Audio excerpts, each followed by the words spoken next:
Good morning, everyone, and welcome to today's presentation of our monthly Business Boost series, airing in the last week of each month. This is our 5th episode in our ongoing series, and if this is your first time with us, welcome. Recordings of our previous episodes are available at our website. Just search for Business Boost.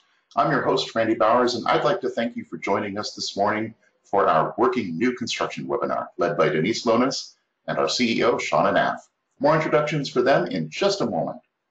The increase in new construction needed over the last few years to make up for our inventory shortages means builders will need agents to represent their new construction product over the coming years.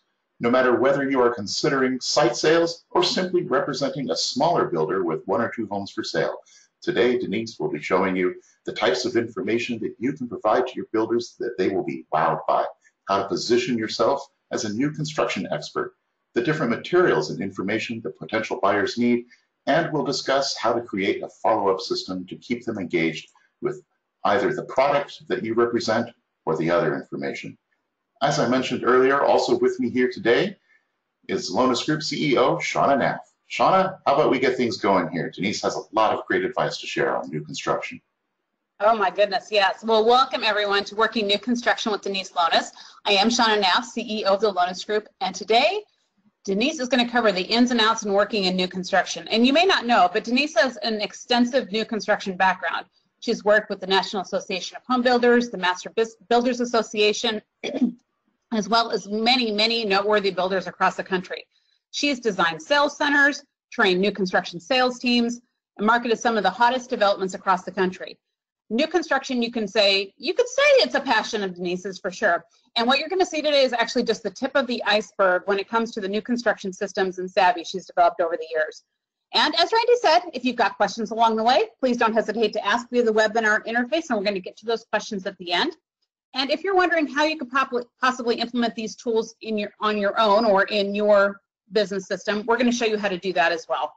Okay, Denise, I'm going to turn the presentation over to you. Your screen looks great.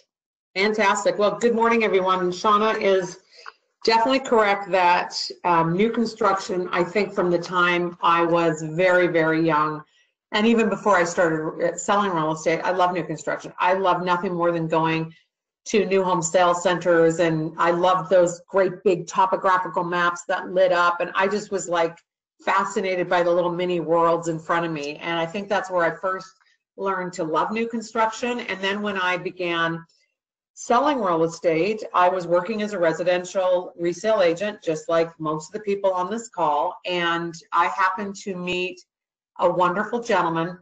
He happened to be the sales manager of a very successful builder up in Vancouver, Canada, and I was fortunate enough to build a relationship with him, and then even more fortunate when he kind of took me under his wing, and he gave me one development, and he said, you know what? I've got a development. We've sold mostly everything off. I got probably 6 or 7 homes. We want to move on to the next project. How'd you like to list these 6 or 7 homes? It's going to be, you know, my commission was greatly reduced. My hours were greatly increased. I mean, this guy worked me to the bone and back, but I'll tell you, the experience I learned from this one very, very, I will call him a genius new construction expert, was the most invaluable experience that I had. And I went from doing that to then working with them on many of their developments. And then I went from that to really learning a lot, doing further education on new construction, really trying to understand the buyer when the buyer walked in the door. So I did a lot of training around the buyer profile. I learned how to write buyer profiles based on what we were building, the communities, the areas. And when you really have to write a buyer profile, and you have to do it in a manner that is going to sell product, and not only sell product, but then the buyer profile has to match everything you do in the development. How you park the cars when the cars come, you know, when potential buyers pull up, where are they going to park? What is the first experience they're going to have when they walk in the door? Do you put the topographical map right in the front, or do you tuck it away in the corner? Different buyer profiles, you have to set up a sales center differently. I had no idea there were 6 different ways to set up a sales center, and it was based totally on the buyer profile. So I went from that to really cutting my teeth with some fairly large developments where I was responsible, bottom line, sell the product, sell it faster than anyone else, and get us more money than anyone else, which meant that I had to do my research. I did competitive analysis in the area. I knew everything about every new construction development in the area. I was down at the city finding out who's even thinking about digging, who's got a permit to dig, who's doing site prep and excavation. When are these new developments slated to come out? I had more data and information, and then I started doing a builder's report. And the builder's report, I analyzed all this information, and then I would go and I would meet with builders, and I'd say, my name's Denise Lonis. I'm an expert in new construction. I analyze every part of the new construction market. I have a report here. If you would love me to put you on your list and send you more reports, I'm happy to give you this report. If you don't want anything to do with this report, then, you know, I wasn't going to give them the report I had in my hand. So I very quickly became known as somebody who knew new construction. And I love new construction. New construction to this day, nothing can get me out of bed quicker in the morning than going to see a new home development or going and looking at a piece of raw land to try to envision what could happen there. And then from there, I went to, and I started working as an independent consultant and analyst for new construction projects. So what would happen is a large marketing company that specialized in just new construction, all they did is they advised builders across the country on how to sell more product. And what would happen is when they couldn't do it, or when the job became difficult, they would hire me in under their company. So I appeared like I was under their company, and I would come in and I would consult to them and tell them what I thought maybe they were doing wrong with the marketing or whatnot. So I did a lot of that work in Arizona and in Vegas, because that's where a lot of their developers were and where their developments were. So from that to then working in the Seattle market and working with some very large luxury builders in Seattle, and then some large production builders in Seattle, there's probably not too much I haven't seen. So today really is to just give you an overview. But I will tell you that very few agents do new construction right. Now, why we are seeing over the last few years this sudden decline in agents that are even really looking into doing new construction is because we are in a new construction shortage. But that's not going to last forever. And if you have a passion for it, and if you love it, and if that's what you want to do, then I'd say listen up today and put it on your bucket list, your real estate bucket list, and get going. So first of all, the first thing I want to say is that there will be absolutely an uptick in new homes. We don't have the inventory. Prices are going up so quickly and rapidly that even with the increase in the cost of, let's say, soft lumber and our labor and all of the components we need to build a house, in many of the areas across the country right now, with the sudden increases that we've seen over the last 3 years and the startling increases we've seen in house prices, what it's doing is it's allowing more of the builders that couldn't get back into the market because of the low profit margins to get back into the market. So, as I've always said, 2018 will be the year we hit our lowest inventory numbers ever, but 2018 will also be the year where we see more builders coming to the table, trying to get money, trying to get back into the development game, because the market is ripe for it now. So it's very easy for me to sit here and predict and say I have no doubt that new construction numbers are going to go up. And by the way, we need them to go up because we have had a severe shortage for a long time. So it's really important to understand that there is this love affair that people have with new construction.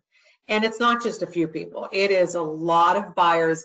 You open a new home development and people love new construction. They love it when they can come in and they can make choices and they can customize and they can, choose things and make things their own, and or alter a floor plan a little bit. And in some of the developments that I went into that were having problems and weren't selling, one of the first things I looked for was rigidity. How rigid is this builder in making changes? I want every person, every buyer that walks in the door to be able to have some level of customization. And a lot of times I would find really great product in great areas, and I knew before I even walked in the door and did my analysis, this this is a rigidity problem because the builder must be being too rigid. And I'd walk in and I'd say, okay, show me the development, and I would get the same sales pitch as everybody else. And then I go, oh my gosh, I love that plan. So that plan, where in the development is that house going to be built? Because a lot of times new construction, they have to already determine what plan is going to go where. And I go, okay, I'm okay with the location. I absolutely love the plan. But then they'd say, oh yeah, but you have to pick the Tuscan color theme. That's what we've chosen for the house. Well, wait a minute, you have a more modern theme. Well, no, we're not doing it in that house. So that it was rigid. It was too rigid. And when I speak to builders and developers, I tell them that they have to do the Baskin-Robbins approach to real estate. And in fact, without naming names, in the Pacific Northwest, there's one builder who really changed their entire model after I went to work with them. And what I did is I said, you need to be the Baskin-Robbins of new construction. Somebody needs to be able to come and buy your home. They need to customize the paint color, the finishes, the interior, the floors, give them choice on cabinets, give them choice on finishing, give them choice on organizational space, give them choice on finished garages, not finished garages, give them choice on practically every finish in the house, provided they get in early enough. And that allowed this particular developer to dominate in the marketplace for a very long time because of that. And then of course everybody starts copying. But really, it's really important to understand that buyers love new construction, and new construction is not going away. It's going to only increase from the point where we're at, because we are at record level lows. New construction is a great option if you have somebody that, it could be a seller that is concerned about timing. New construction is a great option for many people for many reasons, and a lot of people are willing to pay a lot more for new construction, and builders and developers know that. There's a point at which you can go too far, but new construction is absolutely one of, it is like waving a red flag in front of a bull. I'll tell you right now, buyers absolutely love new construction. New construction also means business. It means business for you. If you understand new construction, when I say understand new construction, I'm talking about you, if you're going to be a new construction agent or specialist, and let's imagine that you're going to work with a builder, or let's imagine you're going to sit site as an agent. You have to understand what it takes to build a house. You have to be able to look at a raw piece of land, and you have to know what step goes first, what is second, what is third, when do cabinets go in, when does the floor go in. You'll have people argue all the time, cabinets go in first, floors go in last. You have other people that say, no, I want the floors in first and the cabinets in last. You better understand the differences of that and what the pros and cons are of that, or how the builder does what they do. And you need to understand every component of the process, because when you are working new construction and somebody wants a change, you have to be able to understand in the timeline. They may want cabinets changed, but cabinets were ordered 12 weeks ago. That's a change you can't do. Oh, you want to change the paint color. Okay, well, painting isn't done until, X, Y, or Z. So understanding new construction, but also understanding why new construction can be such a phenomenal business opportunity for the real estate agent who wants to do the work, okay? So as a listing agent, there are pros and cons, obviously, to working with builders, right? So there's the good, the bad, and the ugly. So I want to talk, first of all, with the pros. Well, most of the time, 90% of the time, the reason why I love new construction is because if it's built, buyers will buy. And if you have that development, even if the development has a little bit of a stall in the sales, for developers and builders and investors, it's all money-based, it's time-based, it's already figured out. They got to sell. They don't have an option to sit on the market for a year and a half. So they're going to alter pricing. So the thing I love about new construction is you're dealing with a very factual type, personality type. You're dealing with a lot of controllers. You're dealing with a lot of controller promoters that can make fast decisions. You might have an analytical investor on the other side or an analytical partner. But what I love it is that there's very little emotion. Now, because there's very little emotion, it's not your warm and fuzzy environment. When you sit down with your builders and your developers, you have to lead with facts and figures and numbers and data and research. You cannot sit down and, you can't get into that. These guys or gals want the information. The other thing I love right now about new construction is the availability of inventory that you have. You now have the golden ticket and everybody wants it, right? You do not have to deal with multiple listing presentations. You don't have to wow multiple clients. You're it, you've got it, you got the development. And it also, the best thing I found in new construction is if I ever worked in new construction development, it was, for me, it was my instant farm. I transitioned it into an instant farm. I made sure those people were taken care of. I made sure if they had a problem, I didn't care if it was a year later. I took care of a lot of problems after the fact that maybe the builder should have even taken care of, but the builder was long gone and I was left with these relationships and I made sure I took care of them. Now, the cons are that a lot of times you're on an island, you're working on your own because these builders are busy. They are in and out very quickly. They've got sometimes 30 seconds to get their point across, and sometimes it's given to you in a way that might be, or you might convey it as a little bit assertive or aggressive, but they're just busy. They also are looking at the bottom line. They want to save money, and you have to be able to say, listen, let me show you some things that we can do that might help us sell this more, or that might save some money here, or that might make this more attractive to the buyer, or here's a way maybe we don't have to do a price reduction, or hey, I think I'd like to do an event. I think I want to invite agents. Before we do price reductions, let me do an event, right? They love that kind of talk. So the other thing is that the biggest thing builders will do is they will push you as the listing agent to pay for the development marketing expenses. And if you cave, they know you don't know what you're doing, because in the world of true new construction, I don't pay for builder's marketing. That's not what I do. I'm sorry. There is builder marketing and there's sales marketing, and they're two different things. So there's the marketing of the development, and then there's sales marketing. You can handle the sales marketing. You do not handle the marketing of the development, the marketing of the product, the marketing, the signage, all of that, all the collaterals. That is their job to do.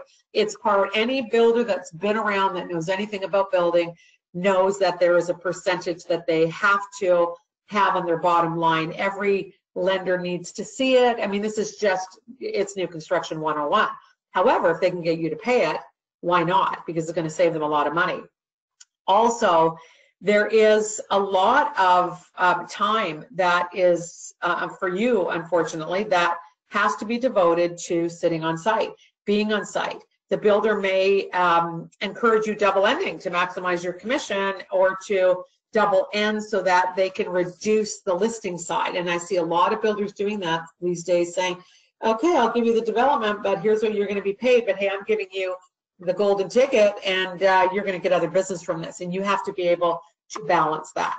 The other thing you have to do when you are working with builders and developers is you have to wow them. You have to know your numbers, you have to know what you're doing, and you have to visually wow them. You have to wow them with data and numbers. So the first thing you need to do is you need to understand the market. And if you do not understand the market, and if you do not research everything you possibly can on the market, you can't fool builders. Builders know who knows their stuff. And I know when I was working in the Vancouver market, there were, at some points, there were 60 developments that I had to go and look at the developments, tour these developments. I took photos of the developments. I did a comparison analysis. I did a price per square foot analysis. I did a corner analysis, meaning, you know, how were they on in a cul-de-sac, which is a 0, were they on, so let's imagine it was a gated entry that led into a beautiful development, and it was a cul-de-sac, and it was private, and there was no roads running anywhere. I called that a 0 development, okay? Or was the development on the corner of a busy street? Well, that's a 4 development. And we rated those things so that I could sit down with a builder and say, look, you're a 0 development. There's no, and you've got stats here that are comparing you to a 3 development, which means there's something on 3 sides of this development. And I said, there's no way that your product compares to this. You need to be asking more, getting more, people will pay more.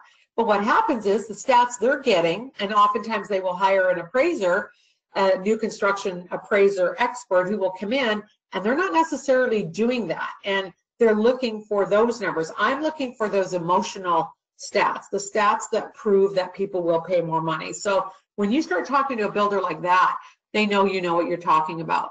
The other thing that you have to have is you have to have a really clear analysis of all the resale inventory. What's going on? What are people paying? Where are they paying it? What are they buying? What are they interested in?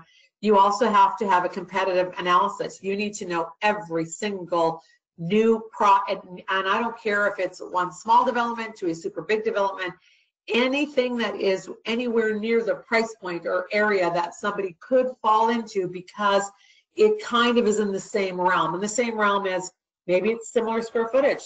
I'm looking at that competition. Maybe it's the same area. I'm looking at that competition. Maybe it's the same price point. I'm looking at that competition. Maybe these two developments have similar amenities. I'm looking at that. So really doing a competitive analysis. The other thing is you need to understand changes in the economy. When I was working in the Vegas market in early 2000s and everything was booming and buyers were lining up, I knew that changes were coming to the economy. I knew changes were coming to the Las Vegas market based on the supply and demand, based on permits, based on money coming in from Dubai, based on, I knew the market. I understood the market. I talked to lenders. I talked to hard money lenders, soft money lenders. I knew what the market was doing. I knew where the flow of money was coming to fund these developments. And it was very easy to see when there were changes coming to it. So you have to also be able to talk to your builders or developers about that. And I was able in Vegas to talk to one of my builders and say, you need to put everything on sale now. You need to sell it because there is a wave. It's like a tsunami wave coming here in the next 30 days of tons of inventory. You're going to be priced out of the market, meaning this wave of new construction would bring his price way down. I said, you still can get the good pricing that you want, but put everything on sale. And he put everything on sale, and he was able to sell out his building. Had he have waited 30 days, 60 days, he would have gone, his building would have gone bankrupt. So it's very, very important that you understand what's going on. If you're going to do it right, is really my feeling. The other thing is you have to understand local buying trends. And local buying trends, one of the ways you find them out is go in the MLS and look at everything that is sold really quickly. And I'm talking a day, 2 days. And I would look at all of the product that was selling very quickly. As soon as it was put on the market, it was released, it was selling. Did it have view? Was it a more modern interior? Were the color tones changing? I was one of the first consultants that told a pretty large developer in Arizona, the land of sand and those beautiful Tuscan colors and that Mediterranean feel of the house. I was one of the first consultants that said, dump Tuscan. We need white, gray, black, modern in the interiors. Let's get rid of these dark wood kitchens. Let's lighten the kitchens up. And people thought we were crazy. And or the builders thought, the one builder in particular thought I was absolutely crazy. And I said, let's do one test kitchen. And we did one test kitchen, and we allowed people to come in to the model homes. We had 4 different model homes, and on this particular development, they were allowed to choose the kitchen.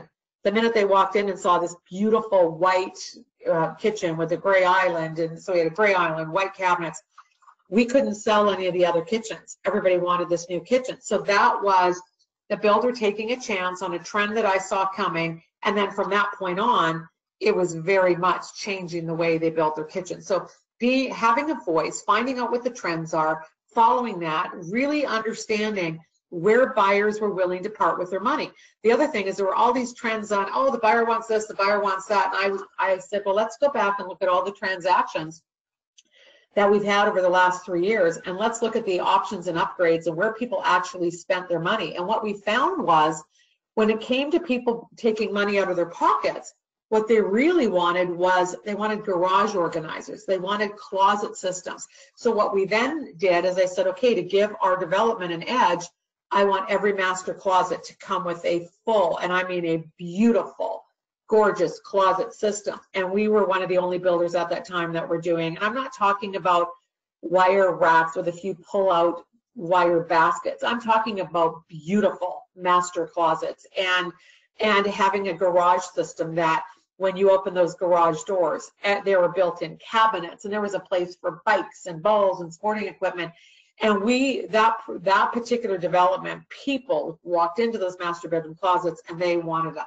They walked into those garages and they wanted them. I'm talking about epoxy floors, and things were finished and they looked beautiful. Now, we found that people were willing to pay. So, oh, you want this beautiful master bedroom closet? This is an $18,000 upgrade. Okay, great. add it to my sales price. I got 30 years to pay it. People loved that they had the choice. So understanding the trends in the area. Also, builders want and need the MLS. They have to have it. They need you to use it, to work it, to utilize it, and you need to use it and to work it and to utilize it. Also, your industry relationships. You know, when you are selling new construction, builders want to know that you are connected, you know the market, you've got relationships, that you have a database of people that want new construction. And I was able to say that. I was able to say, you know, I have a list of people that want to buy new construction. I've got a list of agents that before I ever even do a public showing on this development, I want to do a private showing with all of the agents that I have relationships with. They're waiting for my new construction. They know that I will have them on, not only on the list, but to special events. So being able to also do events is important. Also, if you want to go after builders and you want to attract builders, you better be doing something that shows that you are a new construction expert. And I don't care if that means doing an update. So here's just an example. And a small example here is one that we did for Francine, where she was at least sending out in her quarterly update information on all the new developments that were out. What this does for the builder developer is it lets them put a face and a name to somebody who is a real estate agent, but who is specializing and choosing to focus on new construction. Here is the inside of this beautiful quarterly report. What's great about this is it really shows that this agent has done a lot of research. Here's what's sold. Here's the price per square foot. Here's what they got in 2016. Here's what they got in 2017. Here's all the different areas. Here's the active listings. So this is a template that is a great way to be able to showcase. Fill in the numbers, get into the MLS, fill the numbers in, get this out to builders and developers you want a relationship with, and also go where builders and developers go. And they don't just all go to the builders meeting. Builders and developers go to city council meetings, county meetings. They are at the planning office. They are at the local master builders offices and areas. They are at the builder supply store. You got to understand where builders hang out. Here's a great, a more specific one where she's doing a development update, where she's taking a development and she is looking at, here's all the developments, here are the MLS numbers, you want to go look them up, here's what they are, here's what their list price is, here's what they sold for, here's the time.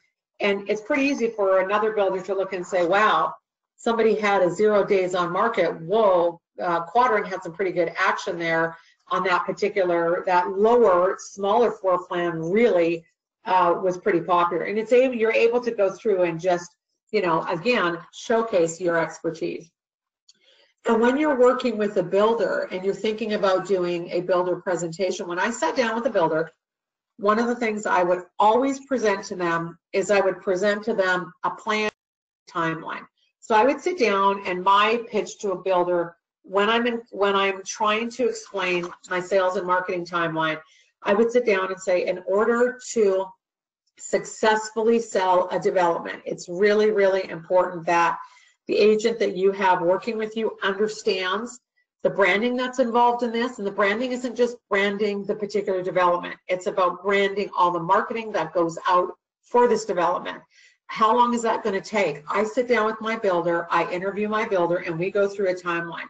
I also want to develop a media campaign. If we're doing renderings or photography, or we are doing a sales center, the presentation center, all that stuff has to be planned out in advance. And what I like to do is show them in a 12-month period what comes first, what comes second from my perspective, and then they usually will say, you know what, that's kind of exactly the way we do it. And the reason that you do that is because they have to understand that there are a whole bunch of different things that are involved, moving parts, when it comes to working with a developer or a builder on their development. A lot of times what happens is the builder worries about building the product, then the product gets built, and then they say to you, sell it.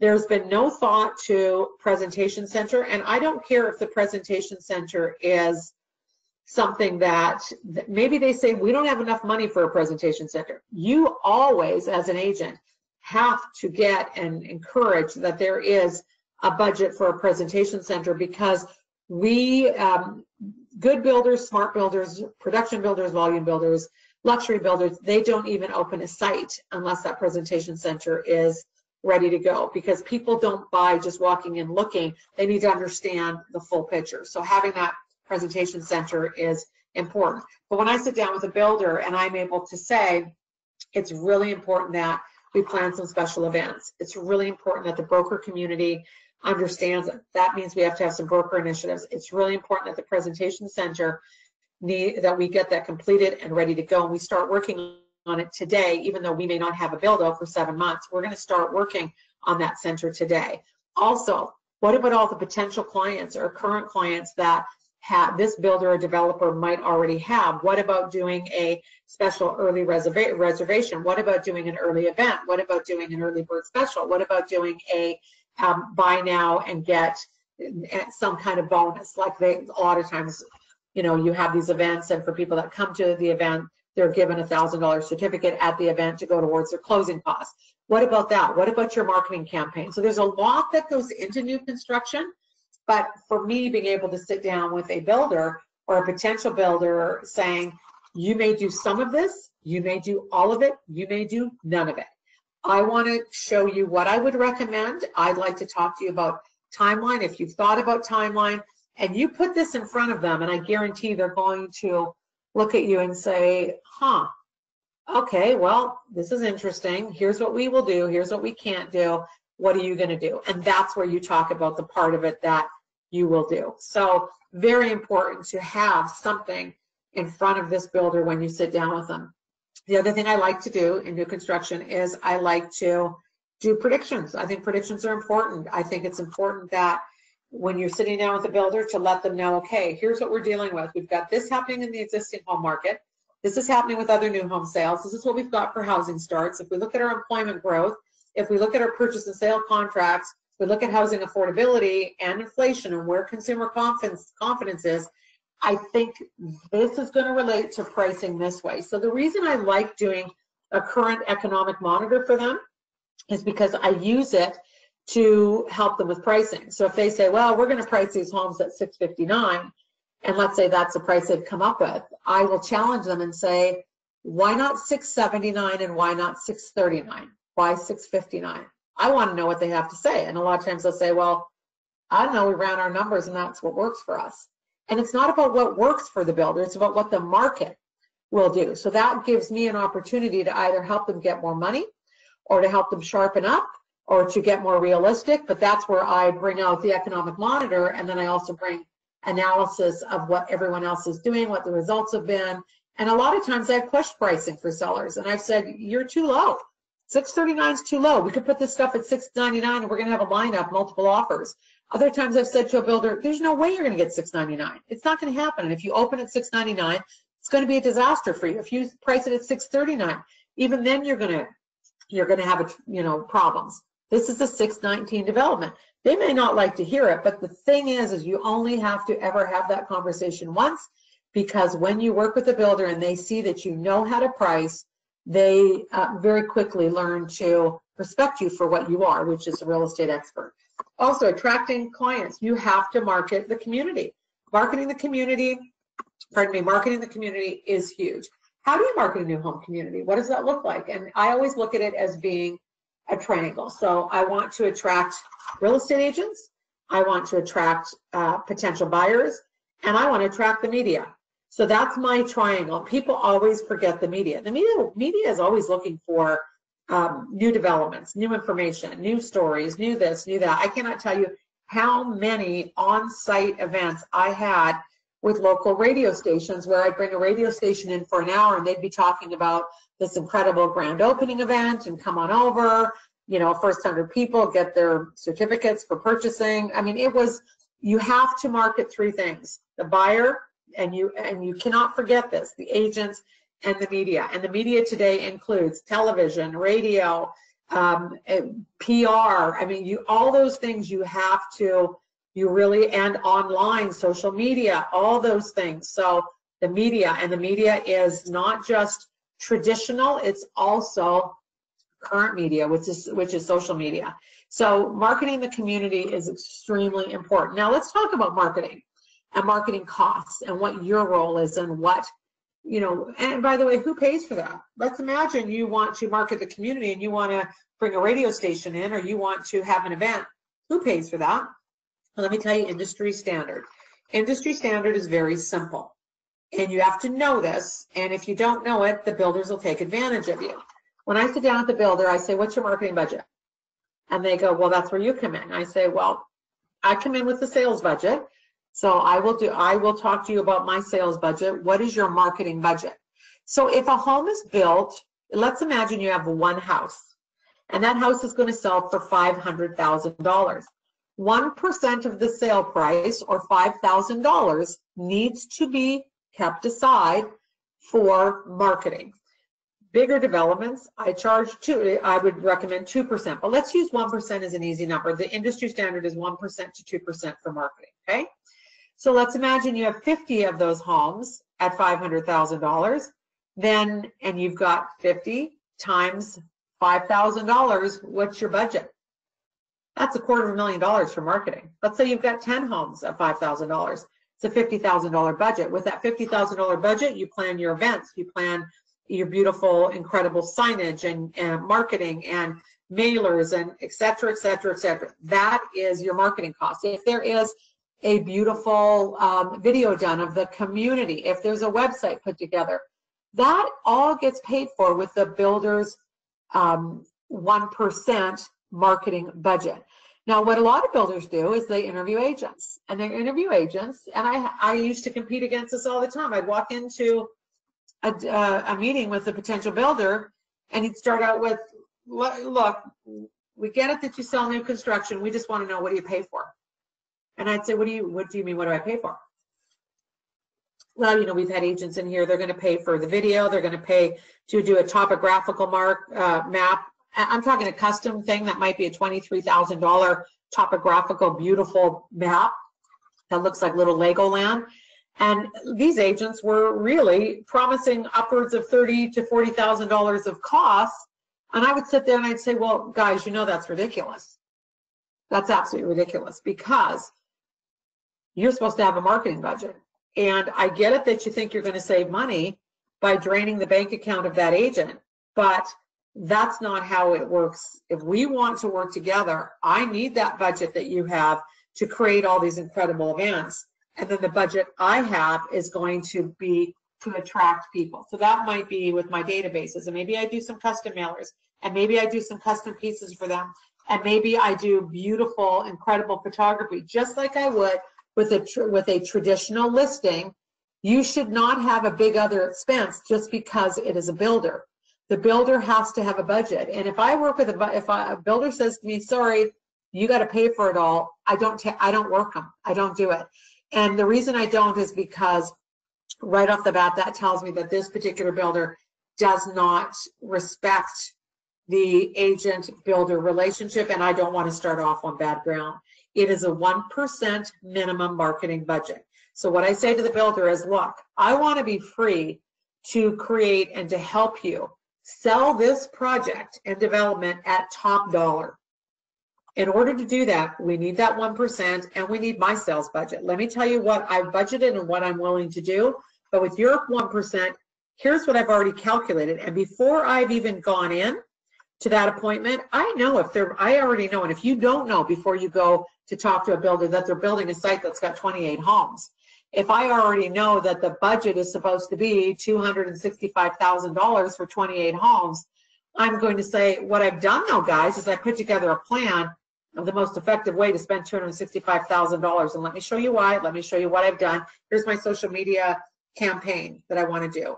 Here's my marketing campaign I want to do. Here's my event campaign I want to do. Here is the branding campaign I want to do. Here's what I want to do for signage. You need to be able to speak strongly to the builders you're working with. The other thing is, let's imagine, for example, here's a great example of some collateral materials that you might have. So this is a large development. This was a large development down in Las Vegas. So you need to have a site map. People want to see a site map. They want to see amenities. They want to see each additional residence. If you've ever gone to a beautiful new construction development, you will walk away with all those beautiful materials that we all love, and you see all these things that get done. But all of these things, the signage, the banners, the open house signs, the welcome signs, the huge oversized banner. This, if you look at the top left-hand corner, that banner alone, that was probably 100 feet long by 10 foot wide. It was massive, and it was, when you drive down the street, that's what you see. It's there to create excitement. You can't just have chain link fence. So when you are doing a development, you have to think about the before, the during, and the after. So signage for before. What are we doing before the development's even built? We have to make that square box of land with chain link fence around it. We have to create excitement. And I know you've seen beautiful developments where you go by, what are they doing? And the better the marketing is, and the more professional the marketing it is, the better it is. I would do a beautiful three-sided, we take chain link fencing, could be 600 feet. We would put signage up along it. We had beautiful signs. I had flags custom made. I might have 100 flags that went around the whole perimeter of that building, so that all of a sudden one day traffic is going by and they're like, what the heck happened overnight? We did all of that, hanging of that signage early in the morning before anybody even woke up, because we did an unveiling, and boom, I tell you, the phone starts ringing. You have in there where to call for reservations, get on the list. This stuff takes time and money. I can't afford to spend as a single agent. I certainly cannot afford to do a 100-foot by 10-foot long banner or series of banners and spend, I don't have $15,000 for that. That shouldn't be my expense. That's a marketing expense. That's just like when a builder plans that they got to buy roof trusses and nails and lumber and appliances and quartz and flooring and fixtures. I mean, they get it. But smart builders that are trying to save money, if they can get you to pay, they'll get you to pay as much as you can. But the one thing I know about new construction is everybody has to win. Everybody has to make money. If you're a good agent, you're going to work hard, but you can't go into debt in order to do it. Shauna, you want to talk a little bit about this? This was an interesting, in fact, I'll talk about it and then I might ask you a question on it. One of our agents came to us, and Patty Bright, and she said, look, I have an opportunity. I have a guy who's got a beautiful piece of land. He's got this development. I don't know too much about the way to market this or new construction. Can you help me with this? And I helped her to put together a plan on, this was back in 2013, 14. She had come to the area. She had not specialized in this, and through some discussion, I said to her, look, you can do this, but this is what it needs to look like. This is what you have to do. This is what this builder is going to expect from you. This is what your conversation needs to look like. And with just a little bit of direction, she did a fantastic job of being able to secure the development, the relationship, selling off of the lots. It was a fantastic opportunity for her. But again, all this stuff has to be put into a format where people can quickly see this when they're on site. And even in a situation where this was simply a subdivision where lots are being sold, it wasn't necessarily the bigger developments that are done. It was a smaller development, a smaller owner. She still offered and provided things that made it worthwhile for that builder to choose her, which is important. But Sean, I think you will recall when we did this, there was a lot of research involved. Before we could even do this, I made her do a lot of research. Anything you want to add to that? No, I think that the research component is actually, the research component is fantastic, because once the materials are built, then it's just going to come and roll off the tongue when you go to present it, because you will have done all the research. You can easily look at this and say, oh yeah, well, here's what we found out about this, how the traffic is going to go on this one road here past your development, because we already found out about what the city is planning to do on the other side of the road. So just having that expertise that comes with putting together the materials like this, I think really goes a long way when dealing with builders. And the one thing I would say is that there's got to be a part of your personality that enjoys finding this stuff out. And I used to look at it as a puzzle, and I would want to know I would want to know all kinds of things about the area. And Shauna brings up a good point about the traffic, doing a traffic analysis, working with this city, working with Public Works. I mean, working with all these different fantastic groups of experts to find out how can we best utilize this information and this data to make it benefit the builder or developer. So very, very important. So very cool. Also, okay, how do you now imagine that you're working new construction, or or maybe you're sitting on site, or maybe you're representing a builder or developer, and people walk in and they walk out. What does it look like to keep that relationship and to follow up with these potential buyers? So first of all, let's talk about who you're representing. So if you're representing the builder and the developer, it looks a little bit different than if you're representing potential buyers to this and other developments. So I want to talk with what we traditionally know, okay? So let's imagine I'm going to start on the right-hand side and work my way back. If you're working with a potential buyer and your potential buyer is interested in new construction, it's very, very important. The minute someone has a love for new construction, you need to do an analysis of the state of new construction in your area. They need to know every development, not necessarily that they're going to buy it or that it's even in their wheelhouse of preferences. What you're trying to do is give them an overview. And the reason you want to give them an overview is because I'm able to say to a buyer who may call me and say, Denise, I love the new development you sent me, but oh my gosh, I want $275 a square foot. I'm able to say, well, when I did that little analysis for you, did you notice what the average new construction price is in this area for everything, even the lower end stuff? It's $294. So actually 284 is pretty reasonable. And then they're like, oh, I didn't even think about that, right? You need to know your product. The other thing is you need to update on every new construction project, which means you have to have a relationship where you're going down to the planning office and you know when there is any new application, okay? It's public information. You have a right to know. Let them know about new construction product. Let them know about if someone's a new construction or if someone wants new construction, they love new construction product. They love to see it. They love to understand it. Also, if there are advances in building appliances, building products, whether it's solar or energy appliances, whether it is new trends in siding. Some of the new trends in siding, with some of the new builders are doing, they're doing aluminum.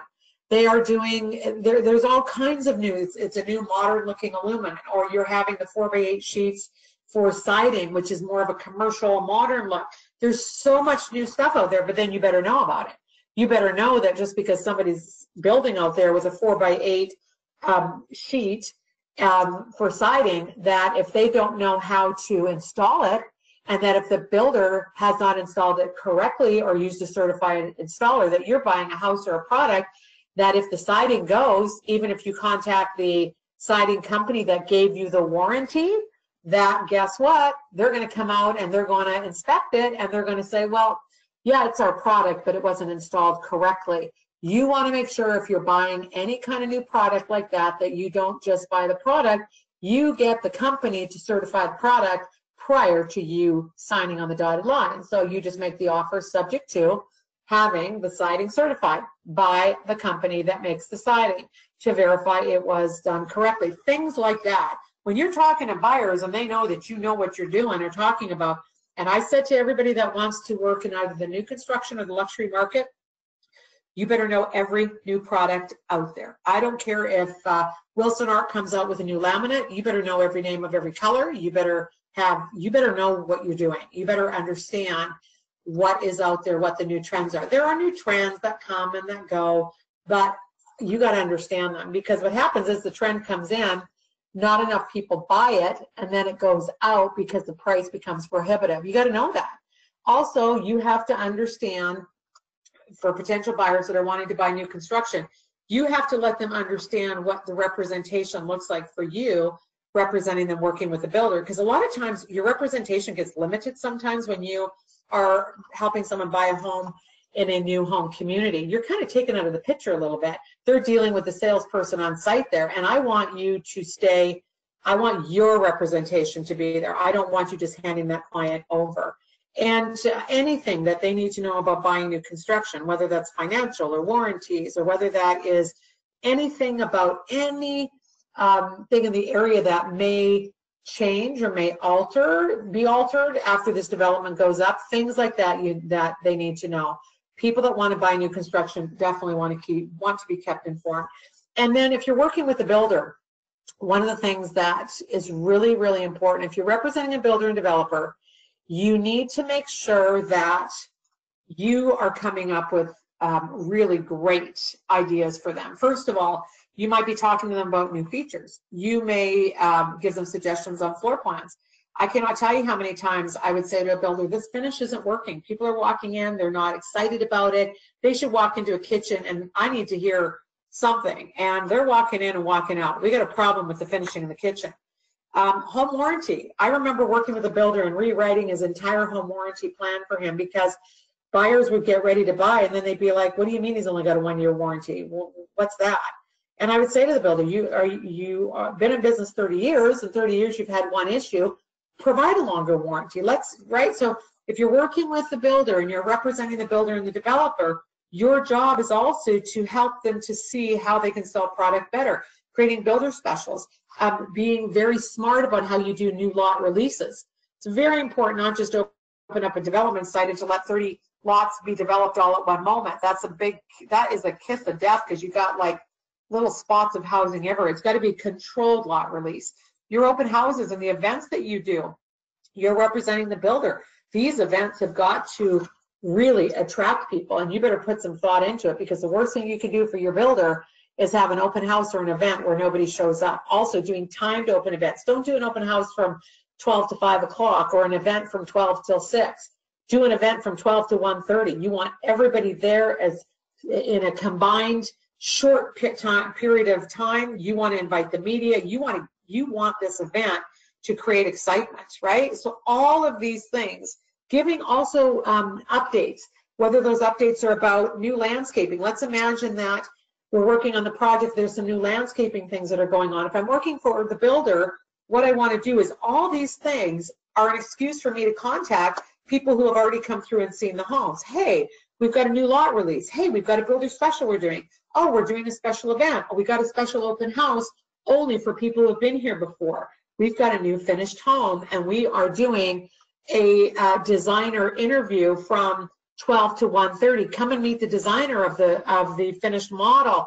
Come and ask questions. Come and see the finished model. You do a model release only for, and giving past people who have been there through the development before the opportunity to come and see the new finished released product, and they get to buy first. People love time-sensitive things.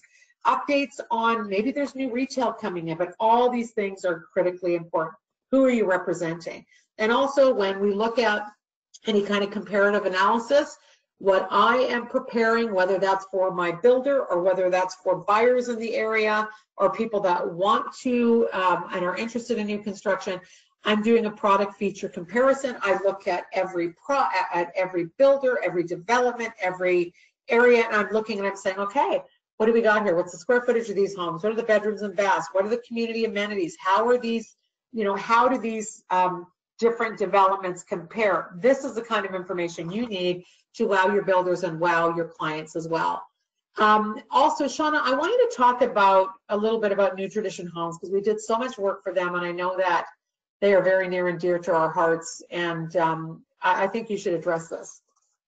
Well, actually, we built, so in this case, actually, we built a number of different follow-up campaigns for them. It was everything from what does that potential buyer still need from them after the fact? What about their story? They were a very family-oriented company. They had their sales team there for a long time. Everybody really cared about each other, and they really, really cared about their product. So it was just, we really needed to get that across in all of the different marketing materials that we did. So we had like okay, you just bought a home, you're having it built, you're keeping people excited in that timeline. So really thinking about all the different components and the way to keep people engaged throughout the pre-sale process, and then during the sale process, and then the post-sale, and we're building your home process. And then afterwards too. Really there were 4 different components of this follow-up that we built for these guys. Absolutely. And the other thing is that, you know, when we have worked with builders in the past, we have a builder that will come to us, and they don't even have their branding done yet. They don't have the brand, because remember, every development, really, you got to come up with a buyer profile. You got to come up with the branding and the marketing and all the collaterals and all the signage, everything that's needed. And if you're an agent and you're working with these builders, that's something you're going to have to be, you got to have your, you got to be on the pulse of that. You have to understand, and you have to be able to ask the questions. What have you got for marketing? Where are we, you know, what are we missing? Here's what I think we're missing. I'd like to do this. I mean, it's really important you do that, okay? Here's just another example of another piece that they were doing. Again, they did a whole piece that included things like the stats and numbers in the area, the featured floor plan, but this is like a newsletter update for their clients, for potential clients, for people waiting. This is just keeping that connection with people to keep them excited about the development, because what are they going to do? They're going to show other people. So working with builders and working with developers and working in the new construction arena, it really requires you to take ownership and to really become that niche expert. And when you do, it does not take long to become very well known very quickly. So visual impact is critical for working this market. Absolutely. Here's a great example. Met this builder when I went to speak in Edmonton, Canada, was talking to a group of builders, and this was a guy that had a great reputation, Perry Built Homes in Edmonton. They built beautiful product. Here's the marketing they were using. It did not fit them at all. Marketing, collateral marketing wasn't their thing. He was a beautiful, you know, detail builder. He didn't have time for this stuff. So we needed to do a makeover. So again, it was really looking at what was different about him and what he did. And in every one of his homes that you went into, you realize there was a lot of detail that was put into this. It wasn't just a volume production product. It was something that you could see this guy really cared about it. I mean, his woodwork, his trim work, his finish work was really spectacular compared to the competition. So everything was about details, details, details. Shauna, talk a little bit about Devoted here again. Yeah, and the same type of thing. It's really about outlining especially with new construction. If you're not buying a home that's ready built, really being able to lay out the process and you know, what does that look like for the buyer from start to finish, making it really easy, because it is a complex thing. People don't understand the financing. People don't understand, okay, I got this lot. How does the home get on it? What are my options? I mean, it could be very overwhelming. So really trying to simplify the process and making it very clear what the process is from start to finish. And then that personality thing is really important too, because people need to feel like they're going to be guided through the process. It's not going to just be okay, you're on your own, figure out the next step. You know, being able to trust whoever you're working with is important. That trust factor is huge when working with a builder. So, and when we build marketing for builders and for their for agents who are working with builders, we really take that into account and really help them tell the story and get that trust factor down. Absolutely. And we have agents that come to us that say, I've got an opportunity. I've met this builder. He wants me to come and do a presentation. And they call us and I'll help them through it. I'll say, okay, here's what you need. Here's what it needs to look like. Here's what you need to say. These are the materials you need to bring with you. Oh, we've done that before. Let us show you an example. Now let's customize it. You're right. Also working with the right partners is really important, knowing who can be there to help you. So we always try to help our clients any way we can. So again, just having those custom materials done for that development or for that particular builder is very, very important. Also, as I explained earlier, we never, ever, ever opened up a development unless we had the model home ready. And we could have, unless we had the showroom ready, meaning that we could have a model home that was just completed. And I want to do an event. I want to invite people there, but I need to have the presentation center open. And the reason for that is because people would go in and I need them to see some information about the area, information about the builder. I want them to see finishes. I want them to be able to touch, feel, smell things. I want them to come in and see the entire, a map of the entire development. I want them just to show them what houses are planned on what lots. I need them to see the big picture, especially when buying new construction. Now, the same principles apply for you. They apply for your brand, your business, getting everything in order, being ready to sell, looking like you know what you're doing, looking like you are prepared, having a beautiful brand, critically important. Whether you're selling to new construction or whether you're selling in the new construction arena, whether you're selling to resale clients, whether you are at a listing presentation, you have to have a point of difference, and that's where great branding comes in. Shauna, talk a little bit about Jen, because Jen's a classic example of someone who came to us, did not have her marketing together, was very typically looking like everybody else. So let's talk a little bit about Jen's situation. Well, and to kind of use builder talk here, so the brand really is the foundation for everything that you do, all the systems that you have in your business. So you've got the foundation, that's the brand. And then maybe you'd say you are going to be working with builders. Then you might have a room specifically, think about it as a room. So you're going to have that system. That's one room in your house that's built on that foundation. When Jen came to us, she needed everything from property marketing materials to buyer and seller listing materials. All of those you can think of as different compartmentalized rooms that are still built on this brand foundation. And that's the same with all the agents that we work with here. So we really want to first get that brand done, and then we figure out what rooms does this particular person or house need. And then we really go from there. So if you've been thinking about building a strong foundation, or even if you've already got a brand and you're ready to add on additional rooms, we're here to help. So Denise, can you flip to the next slide? I just want to point out that you can reach us by phone or email is listed here. And you can also comment in the webinar console. We'll reach out to you after the webinar to schedule a time to talk about your particular needs, your particular brand, your particular systems, and those different rooms that you might need in your house. So, yeah, Randy, so Sean, I just want to add one final thing. The one thing that I love about new construction and why new construction taught me so much is that we could open a community. It was the same beautiful houses. The homes were beautiful.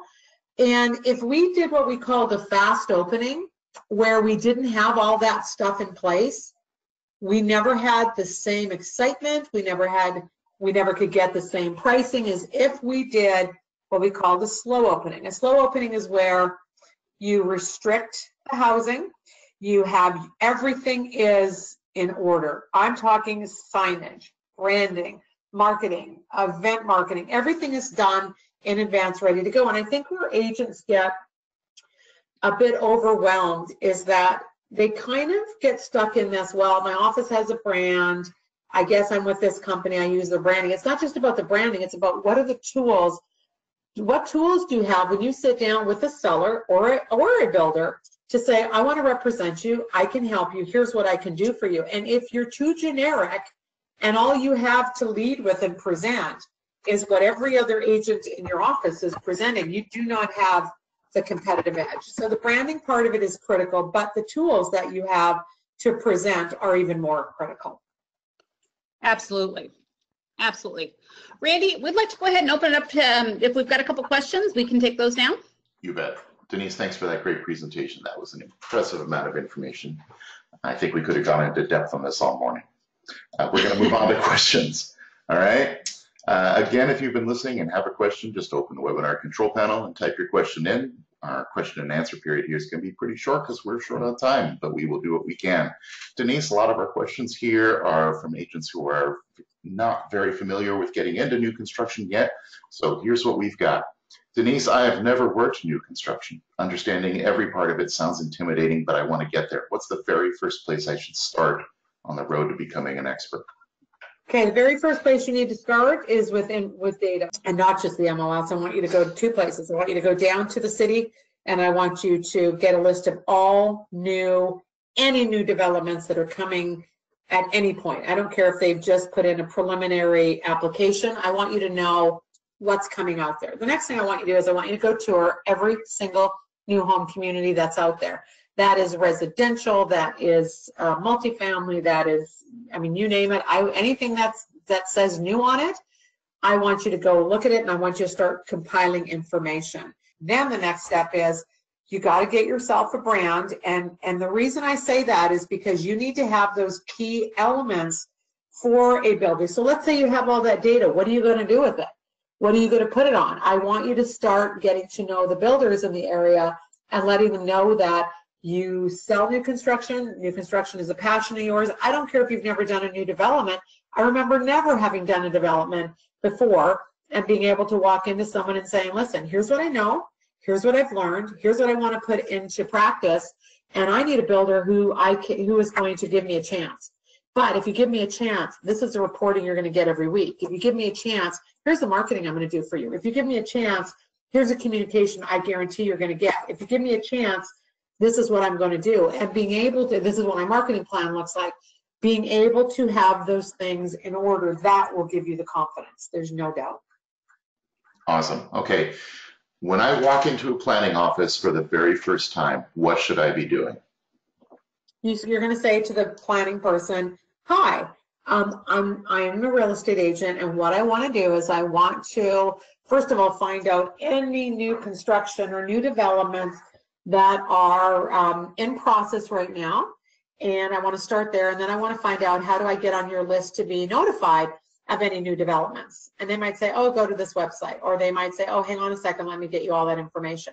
And then I say, so what phase are they in? And then you're about to learn the most valuable part of the development world, and that is how your local government works with helping these developers and these builders build product.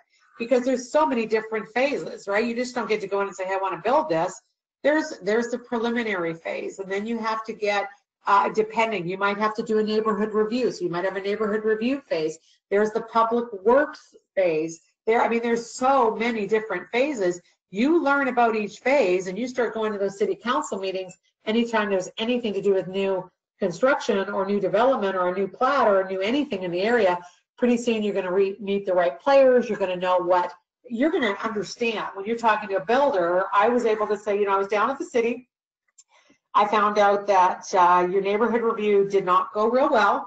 It sounds like the neighbors are really unhappy about this. Have you guys addressed that yet? And then they look at you like, wow, you know what you're talking about. You need to stay informed. That's the best thing that you can do. Awesome. When looking at permits, what kind of information should I be looking for, and how often should I be looking at them? Once you go down and get the initial, and you have the initial bit of information, I ask them to send me a copy of, and not everybody will do it, but I want to know anything new. So I might call in once a month, I might call in once a quarter. It just depends on your area, because there are many areas that they will just put you on a list and you get notified whenever there's something new. Awesome. Thank you, Denise. And thank you, Shauna. And thanks to you, our audience, for spending your morning with us. If you have more questions about today's presentation, or you'd like to know more about how we can help you with your real estate business, please give us a call. Our phone number and email address are right there on your screen. We hope to see you at next month's Business Boost webinar. On May 30th at 9 a.m. Pacific, our topic will be websites and how to match them with your business goals. We'll be emailing you a link to register for it, and we'll also include a link to recordings from our Real Estate Business Boost Series 2. Have an excellent rest of your day. Thanks, everyone.